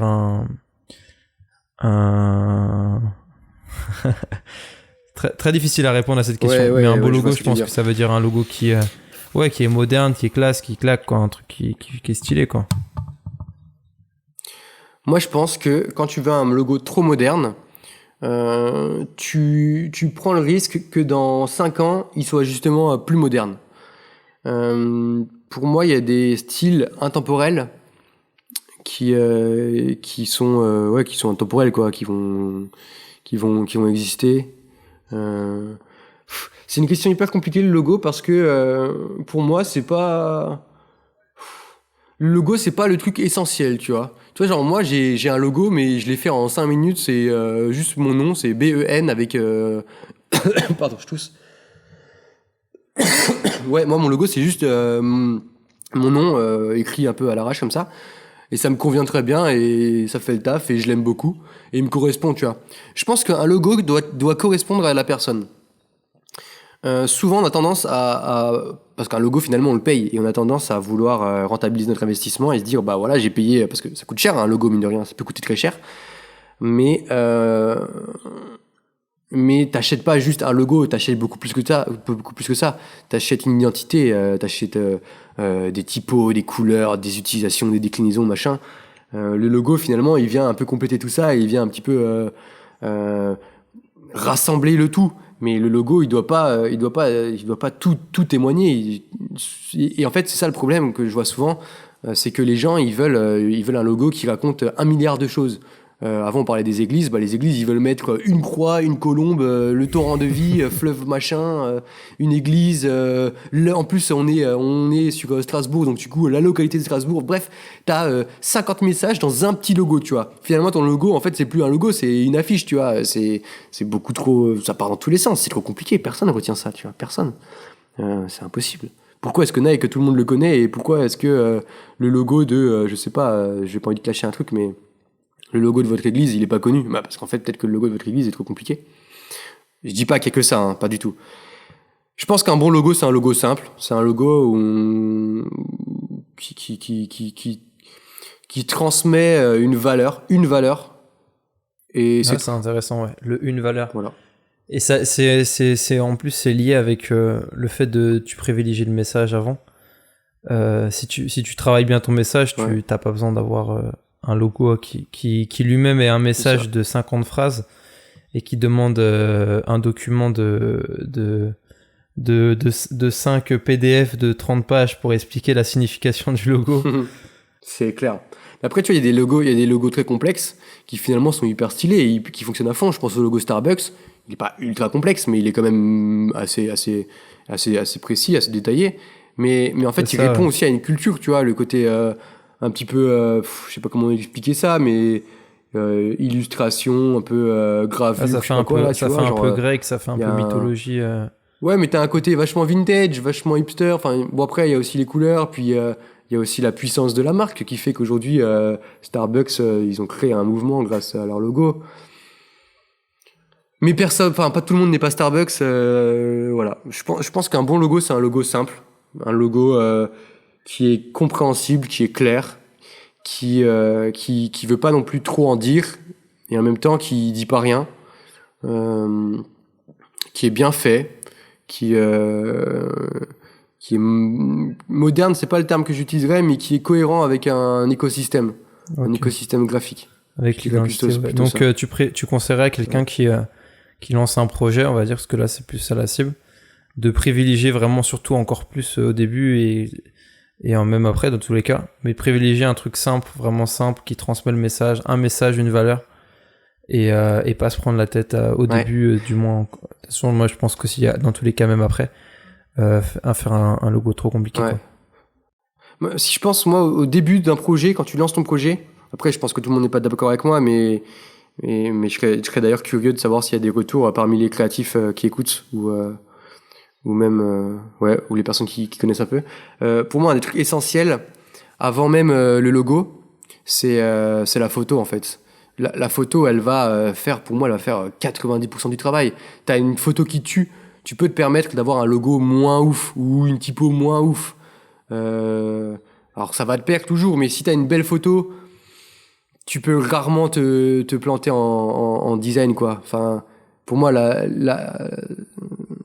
au lancement d'un projet, la photo fait quand même fait bien 90% du taf en termes de visuel. Donc si dans l'échelle des priorités, avant on parlait d'argent, je devais faire un petit podium, il y aurait d'abord photo en numéro 1. Pour moi, la photo c'est hyper important. Ensuite, tu peux faire une petite charte graphique, logo, typo, couleur, machin. Et après, ça va être tout le développement qui suit, achat média, investissement sur un site internet peut-être. Enfin, il y a plein d'autres trucs, tu vois. Aujourd'hui, tu peux te contenter de commencer à te développer avec du gratuit. Je pense aux réseaux sociaux et de faire connaître un petit peu ton image et commencer avec ça. Plutôt que tout de suite investir dans un gros site usine, dans une grosse charte, dans plein de trucs, tu vois. Ouais, voilà, la photo pour moi c'est ce qui est d'abord en first investissement. Après, quand tu parles de photo, juste pour préciser, pour quelqu'un qui se demande la photo, qu'est-ce qu'il veut dire par une photo? Je vais pas mettre une photo sur des t-shirts pour ma marque. Tu parles vraiment de tu parles vraiment de la communication, du moins ce que tu transmets sur les réseaux sociaux, par exemple, les photos que tu vas diffuser, etc. C'est ça. Exact. Comment tu présentes, comment les gens vont voir ton entreprise, ton organisme, ton église sur les réseaux. Enfin, ça, tu vois tout de suite la différence. Enfin, pourquoi est-ce que c'est des oufs? C'est parce qu'en fait, en termes d'image, c'est des oufs, quoi. C'est des tueurs. T'imagines la WWF, là, avec les pandas et tout, si leurs images, elles étaient dégueu, personne donnerait, aucun impact. Aujourd'hui, ils ont des images de fous qui défoncent tout. Je regardais encore avant cet après-midi avec David, on regardait des images de la WWF. Et franchement, pourtant, leur logo, il est pas incroyable. En termes de charte graphique, c'est pas des tueurs. Mais leurs images, mon gars, c'est de la tuerie, quoi. C'est de la tuerie. La photo, c'est vraiment, tu montres, t'ouvres vraiment une fenêtre vers ton projet, vers la dynamique de ton projet. Et c'est vrai que ça parle énormément en général. L'avantage d'une image, c'est que tu peux transmettre, pour le coup, vraiment un message, voire plusieurs messages par image, et tu peux retransmettre beaucoup d'énergie, quoi. Pour un logo, retransmettre directement beaucoup d'énergie et plein de messages, ça fait vite... c'est contre-productif, en fait, clair. Ça tue ton logo, quoi. Aujourd'hui, tu dirais, c'est quoi tes objectifs actuellement en graphisme, et comme ça, on va pouvoir conclure sur ces points-là. Je suis pas sûr que j'ai des objectifs très précis en graphisme, parce que pour l'instant, j'atteins un petit peu un cap qui me correspond et qui me suffit, on va dire. J'ai plus d'autres... alors, j'ai toujours envie de devenir meilleur, mais j'ai d'autres projets liés au graphisme. On s'en est déjà parlé en off. Là, mon projet de blog qui va sortir. En septembre, je vais commencer aussi à donner des cours dans une école à Lyon. Donc des cours liés au graphisme à la com. Je vais aussi participer à je vais pas dire ma première conférence, mais la première conférence où je suis pas avec Progressive Media, enfin pas organisée par l'agence, et où je suis intervenant. Et je trouve ça, pour moi, c'est une première, et je trouve ça c'est hyper valorisant, en fait. Donc du coup, aujourd'hui, j'ai envie de m'orienter un peu dans cette direction, dans le côté, je commence un petit peu à transmettre un peu plus ce que j'ai appris au cours de ces dernières années. Et ouais, c'est un truc qui me motive pas mal pour les années qui vont arriver. Là. Après, il y a aussi tout un autre côté là qu'on est en train de développer. Alors, je peux pas trop en parler, mais ouais, je vais pas teaser. Un côté aussi avec l'agence qu'on aimerait développer, qui a l'air vraiment, vraiment, vraiment très cool. Et j'ai trop hâte de voir. Ok, cool. Ça dommage, t'as teasé sans t'en rendre compte. Ouais, j'avoue, j'ai teasé, j'aurais dû me taire. Mais c'est cool. Là, j'ai le blog que tu sors en septembre. Donc, je sais pas si tu peux le pitcher un peu. Tu vas parler de quoi dessus? Parce que je pense que du coup, il y en a qui vont être peut-être intéressés, qui écoutent. Ouais, grave. Alors, c'est marrant parce que dans ma tête, le message il est hyper clair, mais quand j'arrive pas forcément à le formuler. En fait, en gros, ce que j'aimerais partager, c'est un peu toutes les pensées, les trucs que j'ai appris au cours de ces dernières années, et toutes les choses que j'aurais aimé qu'on me dise quand j'ai commencé, tu vois, quand j'ai commencé le graphisme. Déjà, par exemple, comment on devient graphiste, par exemple, tu vois, une question toute bête. Comment on devient graphiste finalement? Qu'est-ce que c'est qu'être graphiste? Ou ce genre de petites questions, tu vois. Ensuite, comment est-ce que tu vas développer alors, par contre, je veux pas être que graphiste, c'est-à-dire que j'ai plus une vision créativité artistique, de manière générale. Je m'adresse aussi beaucoup souvent dans mes petites anecdotes, je parle de musique parce que j'adore la musique et j'en ai fait pas mal de temps. Et pour moi, c'est ça parle à tout le monde la musique, donc je trouve ça cool. Donc je veux à la fois parler aux musiciens, aux artistes, aux peintres, à machin, aux mecs qui font de la poterie, enfin moi j'en sais rien, à tous les trucs un peu créatifs, mais il y a quand même une grosse voix graphiste parce que c'est mon métier à la base, donc du coup je m'adresse aussi à eux. Donc il y a tout ce côté un petit peu, on va dire développement personnel, coaching. Alors je déteste ce terme, mais on va dire que ça pour ce domaine-là, côté créatif. Ensuite, il y a toute une partie qui va être plus focus tuto. J'ai un petit concept là tuto pour Photoshop et en tout cas dans un premier temps ça va être Photoshop. Je vais pas trop teaser parce que je suis parce que c'est j'ai pas envie qu'on me pique mon idée en fait, voilà, tu sais tout.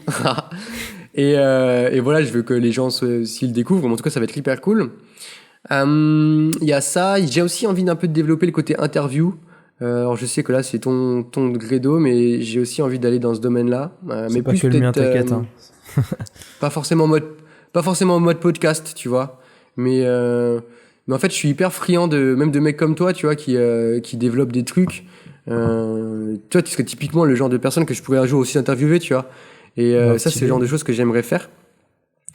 Il y a ça, il y a de l'interview, après du partage aussi de ce que je fais hein, en termes de visuel.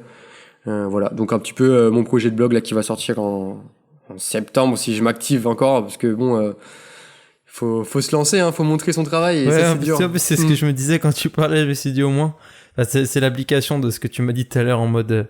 Quand même là, du coup, t'en parles ça. Et du coup, tu t'es engagé devant. C'est ça, et c'est exactement ça. Bah, tu sais, c'est super qu'on fasse ça parce que du coup, je me suis vraiment engagé à le faire et ça va le faire. Mais tu sais que mon premier article, justement, en fait, j'arrivais pas à écrire mon premier article parce que j'en ai plein, mais je savais pas lequel lancer en premier, tu vois. Et du coup, ça me bloquait énormément. Et je me suis dit, en fait, mon premier article, ça va être justement sur le fait de montrer son travail, tu vois. Ça va être ça. Ça va sortir de nulle part. Je vais dire, bah, en fait, j'introduis rien du tout. J'ai la flemme de prendre des pincettes, j'ai pas envie de... Parce que si je commence à trop pinailler sur ouais mais comment je lance le machin, est-ce que je fais une vidéo de présentation, est-ce que si je fais ce que ça, je vais jamais le faire parce que ça va être trop compliqué. Et là je me suis dit bon en fait je fais un article sur montrer son travail et puis voilà. Un gros frein en général si tu veux lancer un nouveau truc comme ça, c'est que tu te dis tu veux tellement que les choses soient parfaites, du coup t'as du mal à te lancer quoi. Grave. T'as tellement... Ouais je connais ça, hein. C'est vraiment on a une idée tellement parfaite de voir les choses que ben on a du mal à se lancer quoi. Ouais puis tu sais le blogging et tout franchement moi j'ai un assez mauvais regard hein, je porte un gros jugement sur les gens qui font du blogging et qui se disent coach ou machin parce qu'en fait tu sais c'est un peu à la mode et en fait je crois que j'ai pas envie d'être ce genre de personne qui dit ouais je fais un blog parce que c'est à la mode machin tu vois, où je me dis j'ai pas envie de faire du coaching parce que tu vois, en fait c'est hyper bizarre comme frontière parce que à la fois je déteste tout ce qui touche à ça. Tu vois c'est marrant mais moi en fait je lis pas de blog, je déteste lire des blogs, ça m'ennuie à mourir tu vois, je trouve ça chiant. J'ai jamais trouvé le blog qui me parlait. Alors des fois je tombe sur des articles sympas, je vais un peu lire.